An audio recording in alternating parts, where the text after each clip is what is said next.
one of the questions I get asked a lot is about the difficult funerals.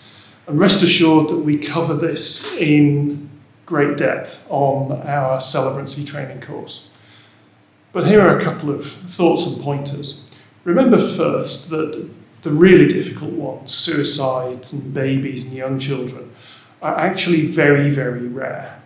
They happen very infrequently, and many celebrants will never get asked to take one. But when you are asked, things to watch out for. The first is that there is usually a lot of emotion going on. Families are feeling surprised, shocked, much more so than at the death of somebody after a long illness or at a great age.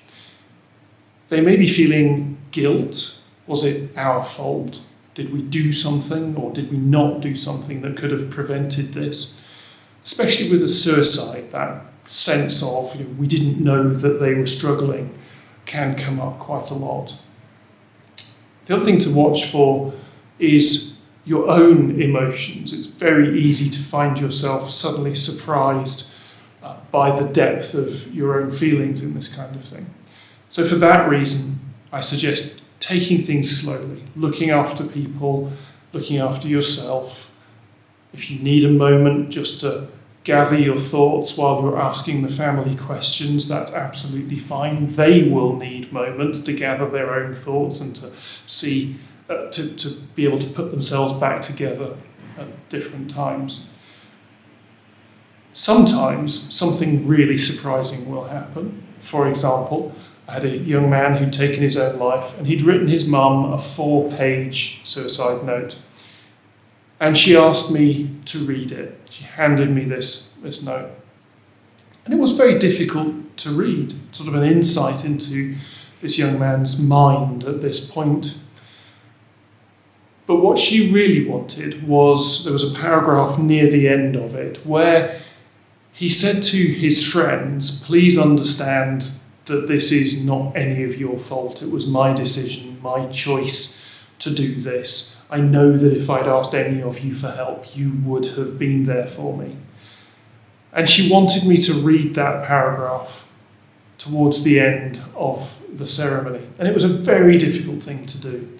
I had to pause and gather myself several times in order to be able to get through it. Primarily because I knew what it meant to her. The other thing about both suicides and baby funerals is that they are very, very personal, more personal in many ways to the family. And so it may be that for a baby, it is only the very, very closest family who are invited. And for a suicide, it may be that the family don't want certain things mentioned. It's entirely possible that everybody in the room knows that this person took their own life, but that the family do not want that to be mentioned. And so we have to respect the family's wishes and the way they are coping with it in that.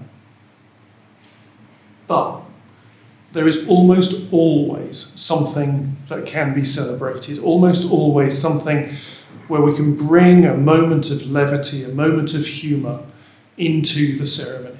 Find the things in this person's life that can be celebrated. Find the moments that can be laughed about and bring those to the fore in the ceremony.